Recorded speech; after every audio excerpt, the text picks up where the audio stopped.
You're listening to Bigfoot Society, and I'm Jeremiah Byron. Tonight's story doesn't come from the Pacific Northwest or the Alaskan wilderness. It comes from a suburban home in Connecticut, just minutes from grocery stores and paved roads. But what happened there, what was recorded, and what was seen through the window may be the most disturbing account we've heard yet. Slaps on the walls, footsteps on the roof, and something crouching behind a log, watching. So this is a story of J.J. Messenger and what he found in the forest of Barkhamsted. So stay with us. 3, 2, 1. All right, Bigfoot Society, you've got the privilege of talking to J.J. Messenger today. J.J. is an individual that reached out to me about some interesting things he's experienced over the years in Barkhamsted, Connecticut, after he heard my interview with Chris Reinhardt about activity down in People's State Forest, I believe. And J.J. reached out because he was very interested to hear that other people were having things happen in the same area. So, JJ, welcome to the show. How are you doing, sir? I'm doing good. Thank you for having me. Awesome. Yes, I was very surprised and shocked to hear that other people were experiencing things in People's State Forest and that there was active investigators going through this area because for the most part, I figured that it was a secret. It was unknown. And I lived right on the border. I moved in the past month, but I lived right on the border of People's State Forest. There's a state forest access road down the street to me. And I grew up there. And I inherited my parents' house. And you know, it's a fairly populated area, so I would never, ever suspect that there was an unknown, shall we say, species or creature that could exist and stay hidden in this area. It's a suburban area. It's got quite a few homes. I remember doubting my own experiences because I would tell myself, no, there's just too many people here. It can't be. You know, I've always believed that if there are Sasquatch or Bigfoot, that they would be in the most remote areas, you know, like the Sierra Nevada or Northern California. I never, ever thought that they could be in Barkhamsted, Connecticut. And apparently there are people reinforcing my experiences. And there are people also having experiences, which that blew me away. I mean, when I heard your show, that blew me right on my chair. You know, I was very surprised. Wow. And you know, I have, we were talking a little bit off air where, you know, I grew up in Western Mass, so I'm a little bit familiar with this area, you know, Winstead, all that area. And then to find out that back in the day, you know, there's actually the Winstead Wild Man, correct? There's a pretty important historical accounts of Bigfoot being seen back in the 1800s. Is that right? Yes, 1895. Several sightings in the town of Colbrook, right by Winstead. Several sightings of a hairy, 6-foot-tall, what they call the wild man. The first sighting was from a town selectman. Well, not the first sighting, but the most prominent sighting was a town selectman who was picking berries with his dog, and out came this hair-covered, what they call the wild man. He screamed, he leapt, he jumped into the forest, and it shocked the man completely. And he shared his story. And after he shared his story with the local papers, more and more accounts came in. Incredibly fascinating. One of my favorite things is to hear about an area where it is active in current day, but then see the historical documents to back it up that area has been potentially active for hundreds of years. It's the coolest thing to see. But JJ, I'm very interested to hear, what it was. Feel free to take us back to maybe the first time that you started realizing, okay, something out of the ordinary is going on in this area that I live in. Yes, I was the caretaker for my elderly mom. She in her 80s, and she had various disabilities. And one night she told me she saw a pair of glowing eyes in the window looking at her. And I said to her, "What is an owl?" I'm looking for logical explanations for the glowing eyes. She said, "No, it look like a silhouette of a large being." I knew that she enjoyed watching the show Finding Bigfoot along with me. So I figured that she was letting her imagination get the best of her. Right. So I literally did not take her seriously. I went out, I looked for footprints. I didn't find any evidence of anything, but if it was as tall as what she was saying, it would have to be over 8 feet tall. Um, so yeah, I told her I don't really believe this, but I'm going to prove it to you, right? I'm going to set up what's called gifting in the back. I'm going to put out like a peanut butter jar. Now, I'm not a big advocate of gifting, and I wouldn't have started it if I thought there was even a chance of Sasquatch being back there. But I set out peanut butter jars, and I searched around for indicators of a possible Bigfoot, with the branch structures, and I really didn't see much. I tried a few hitting trees, back in the day. All I knew about the research was what I saw on Finding Bigfoot.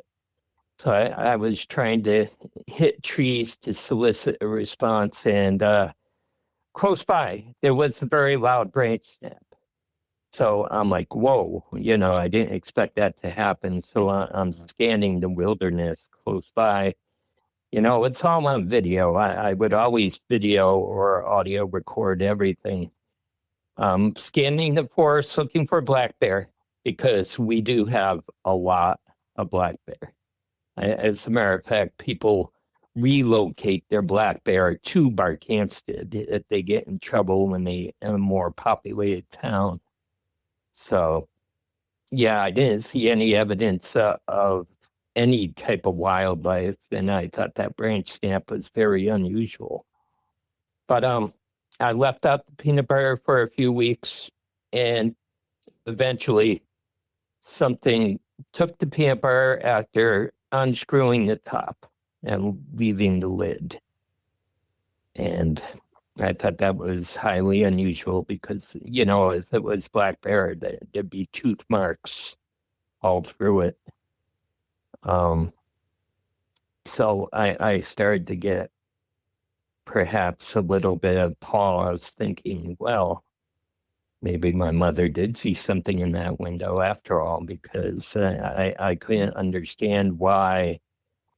I do know that raccoons are very ambidextrous with their hands. So I'm still looking for logical, excuses for everything. Okay, the raccoons took the peanut butter. So apparently what I'm doing is starting to increase your conventional Sasquatch activity, because I'm starting to find those triangular branch stick formations in the woods. And I'm starting to find large foot impressions.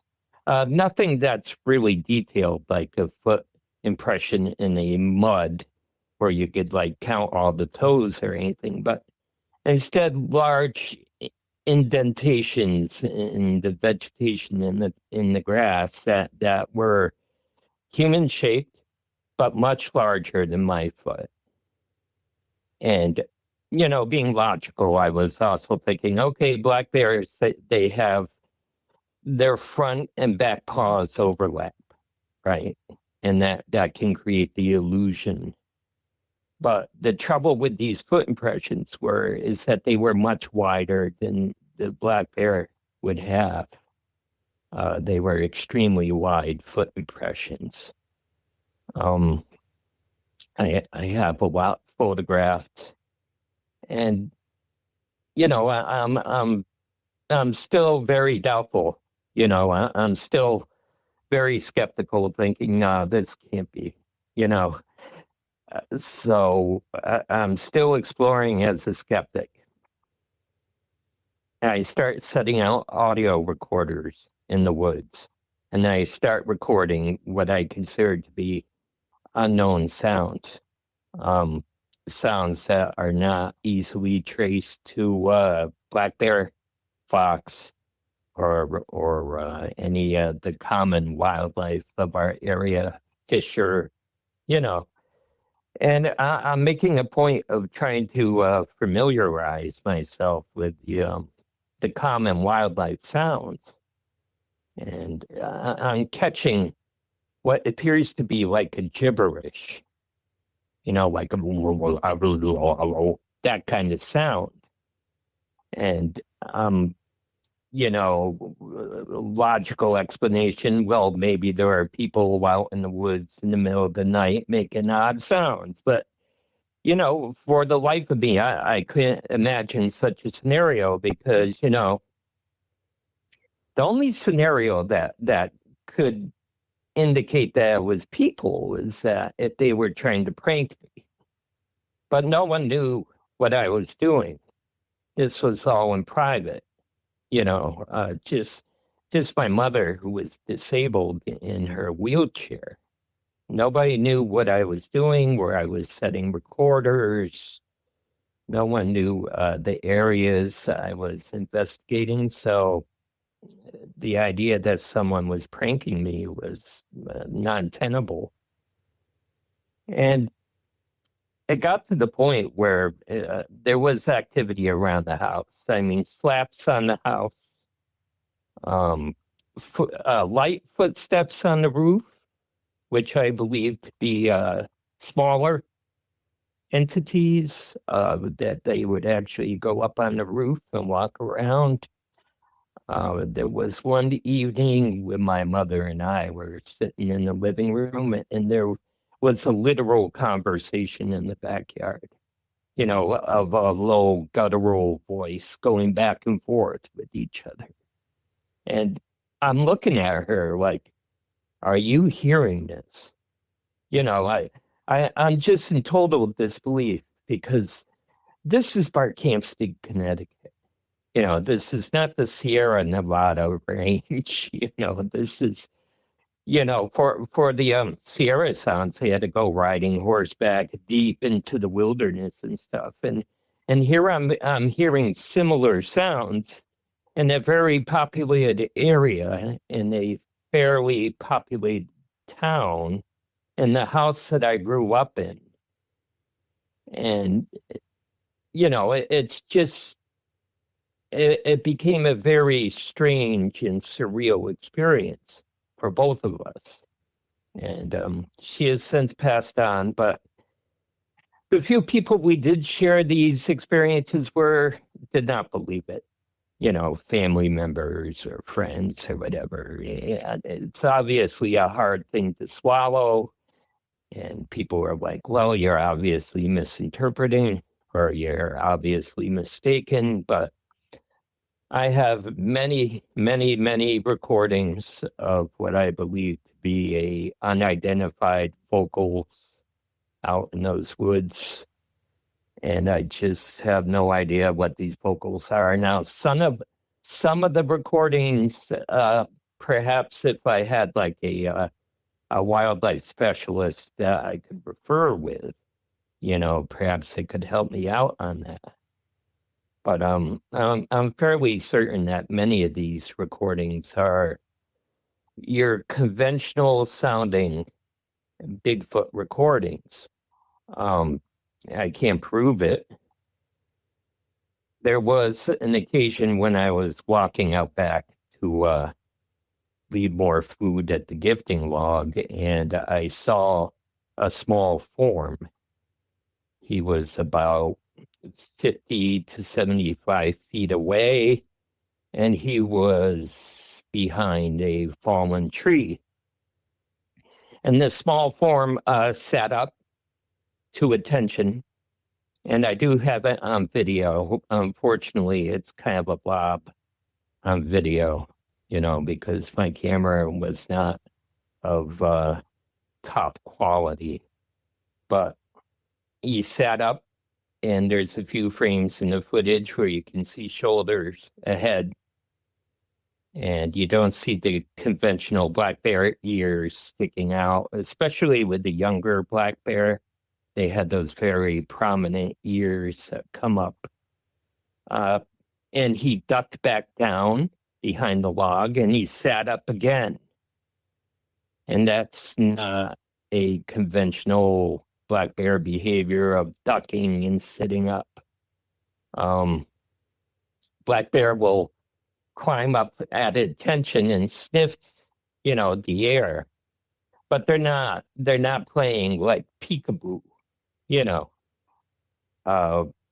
and whatever this small form ended up doing was crawling close to the ground to retreat. So I actually didn't see his retreat because of the undergrowth.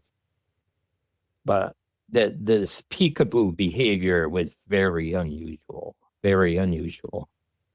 And combined with the audio recordings and the various footsteps on the roof and slaps on the house and foot impressions in the grass, and all right on the edge of People's Forest of Barkhamsted. So when I heard your podcast of a man that was having experiences at People's Forest, I was like, oh, okay. This makes it more substantial, Yeah, absolutely. When you unscrewed that jar of peanut butter, did it look like anything had reached inside to try to take some out?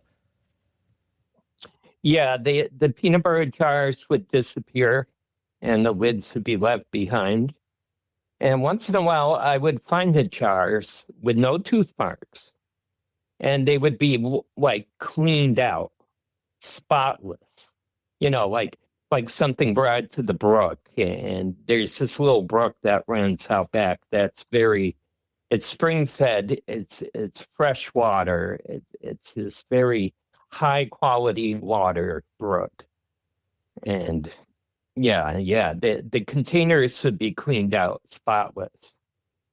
And I would also find what I considered to be possible return gifts on my footpath, like a bird's nest or two bird's nests, a turkey feather, and a hawk feather.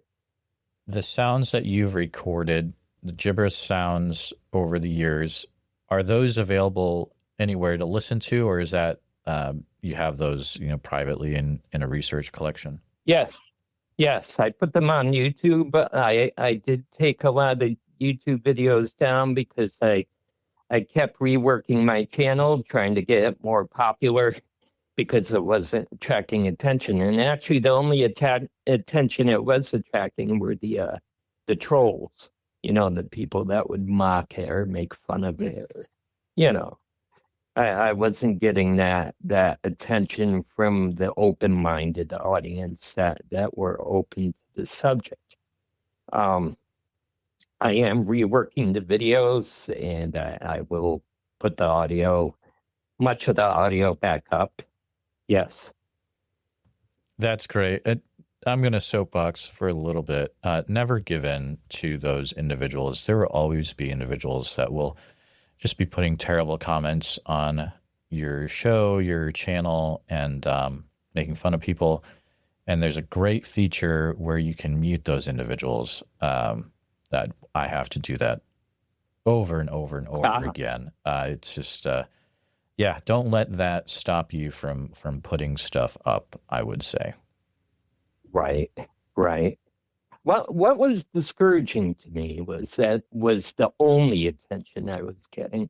You know, like if you had a fair balance of people going, "Oh, wow, that's incredible," or people going, "Well, BS," you know, there's a balance of reaction, and that's better. But to only get the skeptical responses was very disconcerting.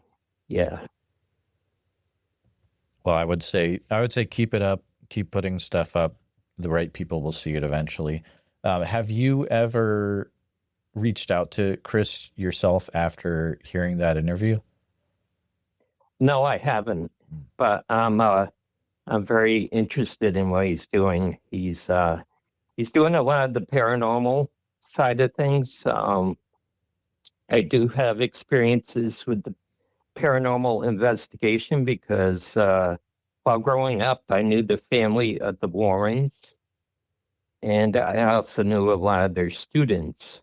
And I've been on investigations with a lot of their students, like David Considine, for example. So, yeah, yeah, I'm very familiar with the paranormal. I've attended Catholic exorcisms. I've been in haunted homes. I've watched poltergeist activity, but I've never approached the Bigfoot subject from a paranormal angle. You know, to me, this is something physical. This is something material. I do know that a lot of people are suggesting that these unknowns, or if we want to call them Sasquatch or Bigfoot, I just still call them unknowns, that they're interdimensional or that they have extraordinary qualities and abilities. But I have yet to witness that. Um, what I've experienced so far has been very grounded and down to earth, you know, like an actual physical entity.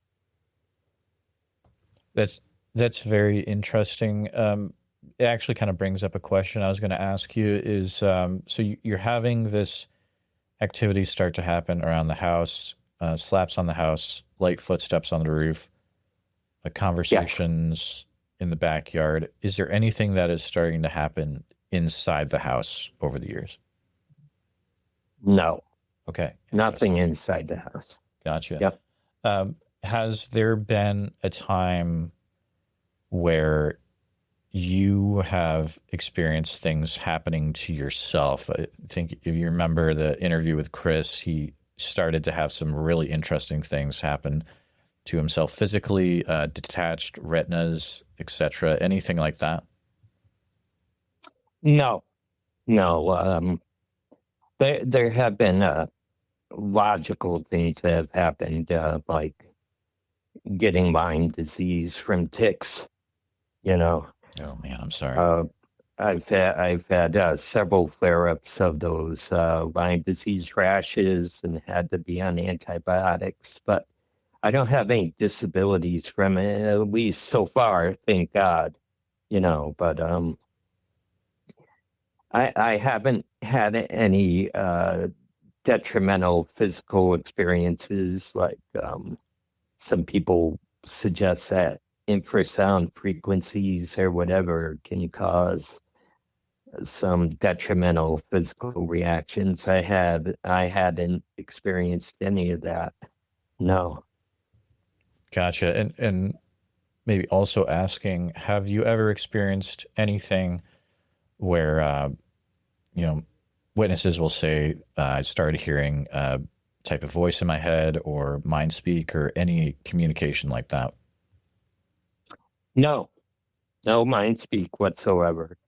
Um, One thing that I was experiencing now and having a background with paranormal haunted house investigations, uh, I would record all my walks in the woods, and I would get the what is typically called EVP, or electronic voice phenomena, on those recordings. Um, Whispery type messages, you know, in English. I would get a lot of EVP on those recordings during my walks. Now, one EVP, now it would seem to be something that the Sasquatch or the Bigfoot would want to communicate, because the peanut bar I was leaving was starting to be ignored. And one EVP suggested, "Do you have honey?" And so I would start to leave small containers of honey, and the honey would not be ignored, always taken. So it kind of brings up an interesting conversation, because I think there's overlaps in these two fields sometimes. And so you have the background of the paranormal research, but also the background of the Bigfoot research. And at times you're having things that could be interpreted by either side, that it could be due to a ghost or spirit or a Bigfoot. So Yes. and especially you've had some contact with some very, very intense things over the years. How do you know then that what you are experiencing or what you're experiencing is either related to a potential Bigfoot or a potential spirit? That's a very good question. I still puzzle as to whether a certain phenomena is actually Bigfoot, Sasquatch related, or just generally spiritual, spirit, paranormal related. They do overlap and crisscross. And I really, sometimes I'm not certain, like those EVP recordings in the woods, I can't say for certain, oh, that's Sasquatch. I can't say that. I don't know. I mean, it could very well not be, you know. And when you do get involved in paranormal investigation, as people realize in that field, the more that you're encountering supernatural activity, not only do you become aware of them, but they become aware of you. So it becomes something that kind of dogs you through the rest of your life. You know, Many of us with this experience, we will have, paranormal or supernatural experiences hit sporadically for no rhyme or reason, you know. And it's not because our current living situation is haunted or anything like that. It's just that apparently there are certain forces in the environment that just want to make themselves known, and they remind you once in a while. Mm. So that's extremely interesting. You're saying that in the paranormal field, there are people that think that um, you can open yourself up to other things. It's very similar thinking to what people think in the Bigfoot field, I think. Yes. Wow. Okay. Yes, and I do think there is a connection between the paranormal and the Bigfoot, but it's not necessarily as intertwined as what people think. Um, from what I've seen on the internet and people that I've talked with on Facebook and elsewhere, that a lot of people with Bigfoot or Sasquatch encounters had also had early histories of living in haunted houses or experiencing paranormal things, and there seems to be an overlap. That could just be a coincidence, you know. They call it the woo.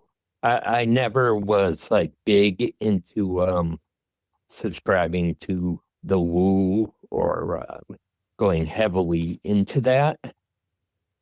Because to me, my thinking was that this is an unknown species that has this uncanny ability to stay hidden and to watch us, but just this uncanny ability to not be found or not be discovered. And, it would take a high intelligence. Now, I don't doubt for a moment that if they do exist, and, even on my YouTube channel, I'm calling them unknowns from the forest, right? Because I'm not saying with absolute certainty, hey, this is Bigfoot. This is conforming to a lot of what people report with Bigfoot. You have branch and tree structures, you have tree knocks and grunts and big foot impressions, very large foot impressions. Could this be like some kind of paranormal con game or some kind of supernatural what's pulled this guy's leg? Well, maybe. It's like, but when I heard that Chris Reinhardt was having experiences in People's State Forest, that just brought it right back home again. That's my backyard right there. Yeah, exactly. And some listeners are maybe going to have the thought where, well, maybe they're just overlapping and each of them are hearing what the other is doing. But at the end of the day, you have to remember that it's happening on the home property as well and to the house. And the likelihood that Chris or someone else is going to this house and slapping the side, that's not happening, right? I mean, right. I can no, I don't think Chris knows who I am. Chris doesn't know who I am. Yeah, exactly. What I've done with the forest walks is sometimes I'll offer them a generic prayer, right? Now, it won't be in the name of Jesus. It'll be more like, may our Heavenly Father bless you with all good things, that sort of thing. And I may get a tree knock in response, so the tree knock is an affirmation or a protest. I don't know. Right. So that is extremely interesting. So you are, okay, so let me work through this. So you're not, it's a generic prayer, but you were asking for blessing on the Bigfoot, whatever is out there. Yes. Yes. So, I try to bring the most positive mentality and communications that I can, because sometimes I think they're neutral. That if you bring negativity and suspicion, you're going to get it back. Or if you bring positivity and affirmation, they'll actually now this is a possibility, I don't know for sure, but they may actually respond with friendship. It's a theory. Yeah, exactly. It's a theory, yeah. It's fascinating, though. And, I talk to people from all different walks and different viewpoints of this subject. And some people would also say, well, you need to make sure that your frequency is raised up in order to have these connections. And so I wonder if offering up that prayer is kind of a way to do that. I don't know. There's a lot of speculation there, but I've never heard of anyone else doing what you just said. That's very interesting. Yeah, that was sort of inspired by the fact that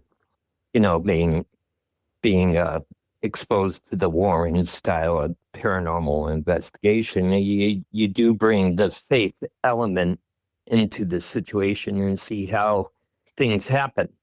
Now, I know there was a researcher named Scott Carpenter who believed they were Nephilim, which are descended from apparently fallen angels. And I'm not sure I subscribe to that view, but I can see the logic of what he used to propose. I know he's departed now, but some people they subscribe to the Nephilim theory that these are giants of renown from the ancient days. Sure.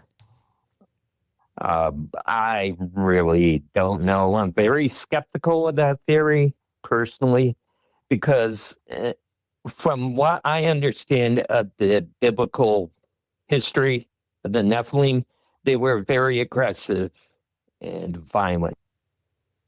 And these beings in our forests, they are controlled. Now, quite frankly, if they wanted to break into your house, if they wanted to force open your door, it would be no problem for them. It would be like us pushing on balsa wood, you know.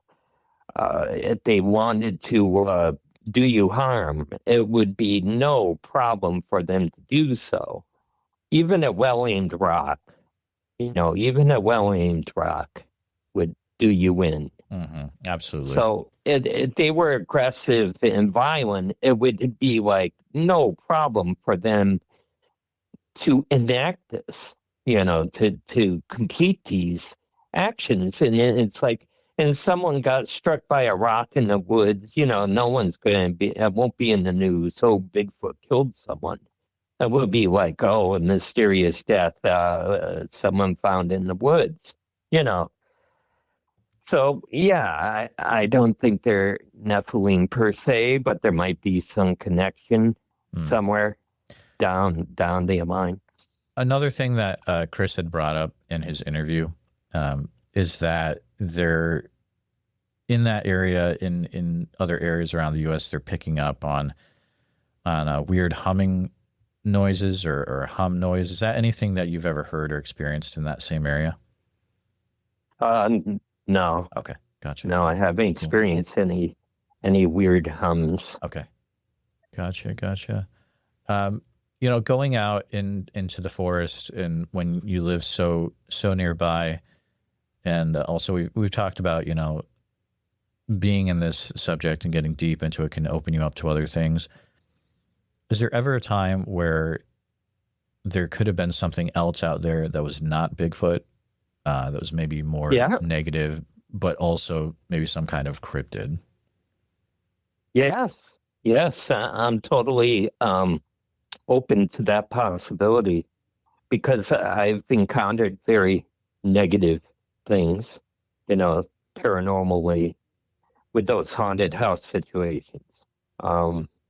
And actually attending certain exorcisms as a witness, I'm open to the idea that there could be other types of cryptids maybe causing some of this, or there could be a paranormal or supernatural thing going on. That's quite possible. See, I don't know for certain. I just I think it's the safest approach to just say I don't know. There's all sorts of possibilities. Absolutely. Have you ever heard any other people that have had encounters or experiences in the same area? Yes.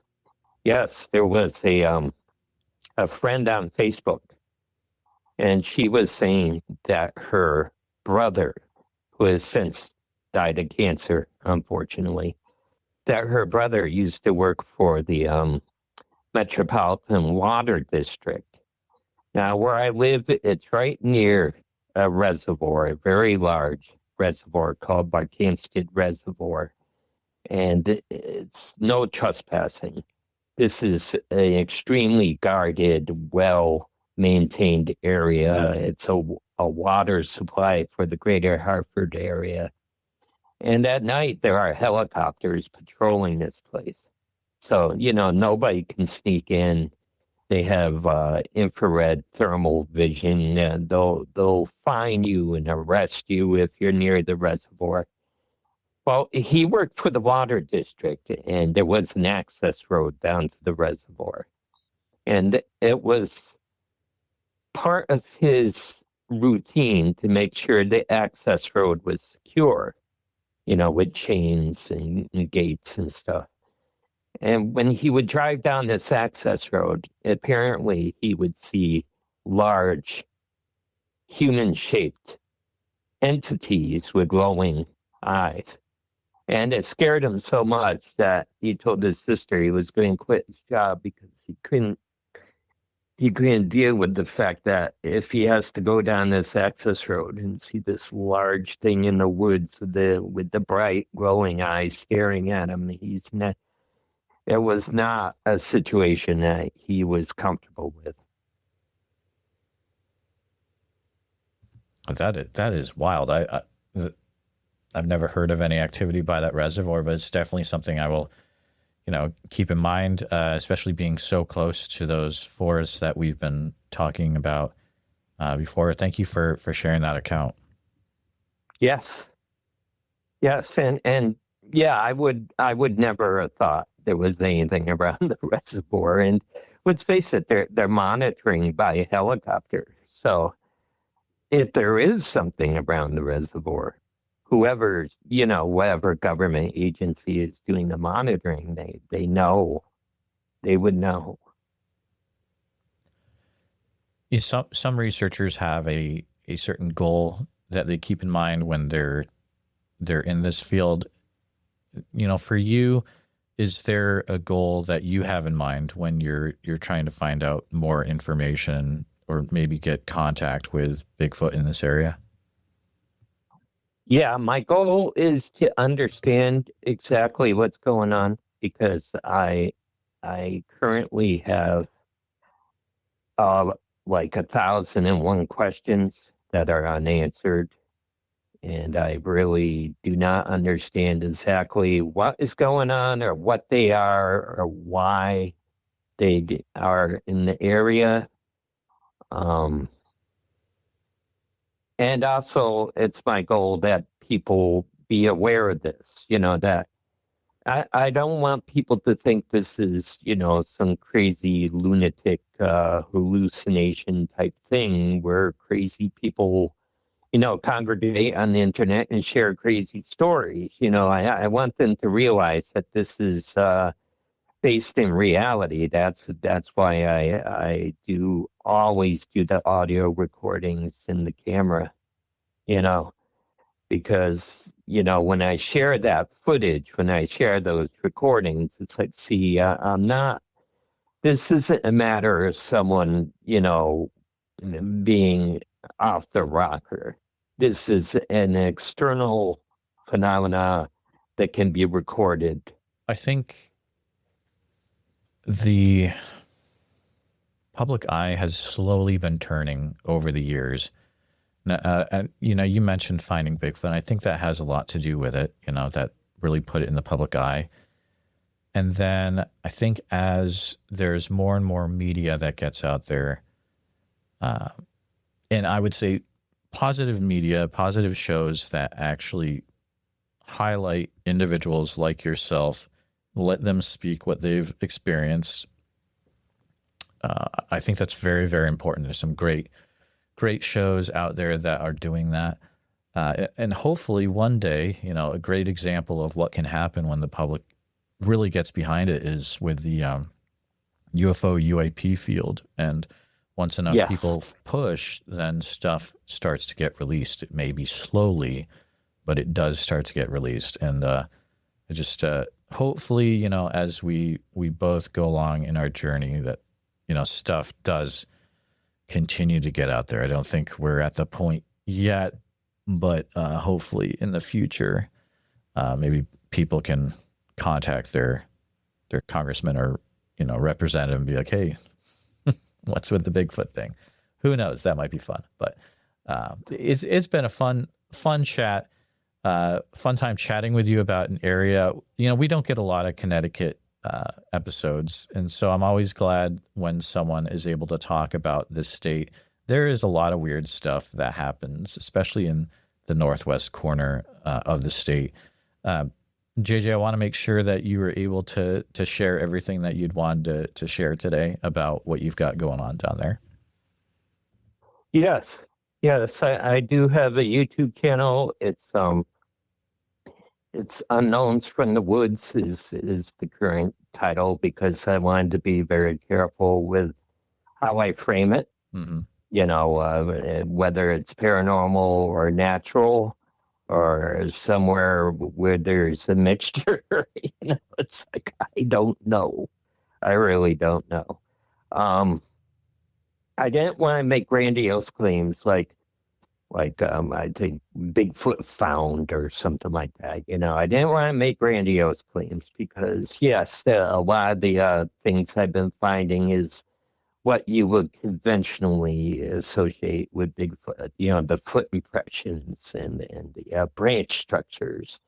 And there was one broken tree that was impaled into the ground a couple feet, like a fence post, um, like perfectly 90-degree vertical fence posting of the tree, which is kind of hard to picture occurring in nature.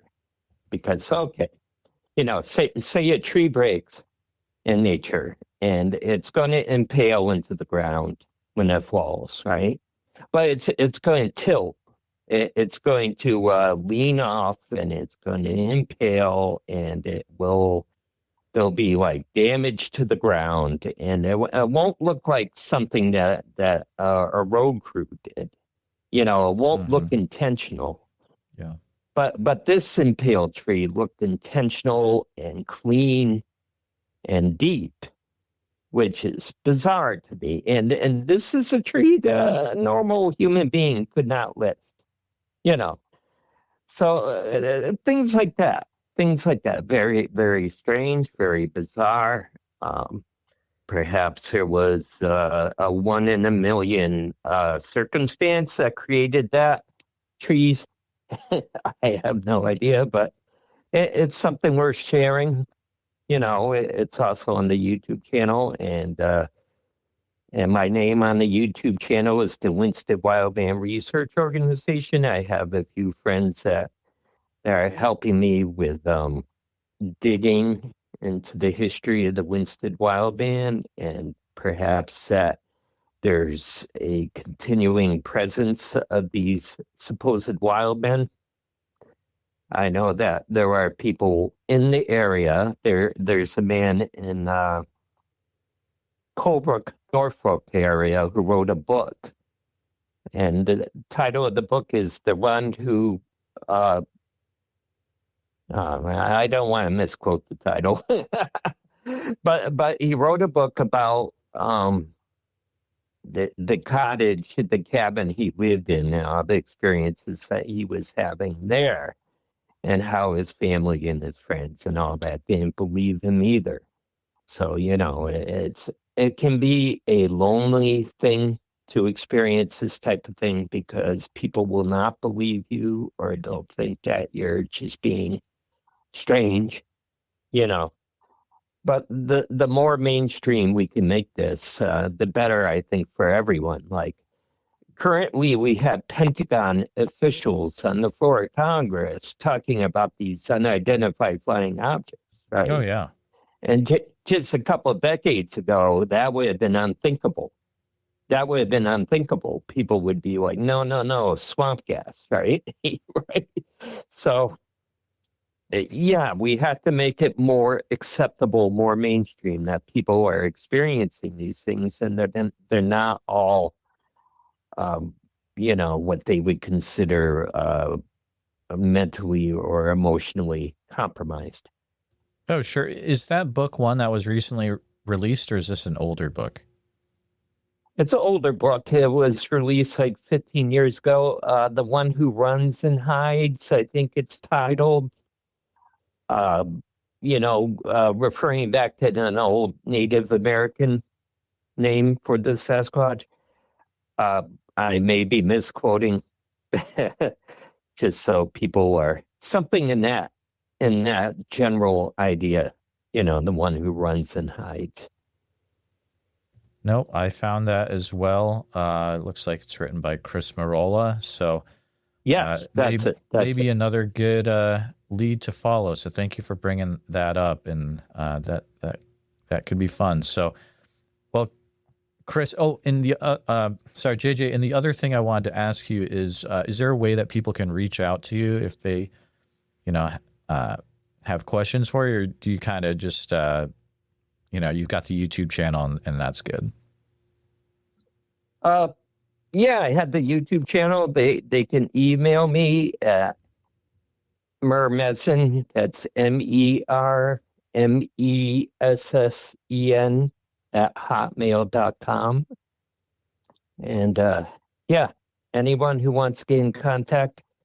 I did a Hartford radio show, a Saturday afternoon radio show talking about these experiences. And I've been reaching out, hoping that people would be interested and hoping people would join my my group and help me get to the bottom of things, It's fantastic. JJ, we'll definitely need to stay in touch.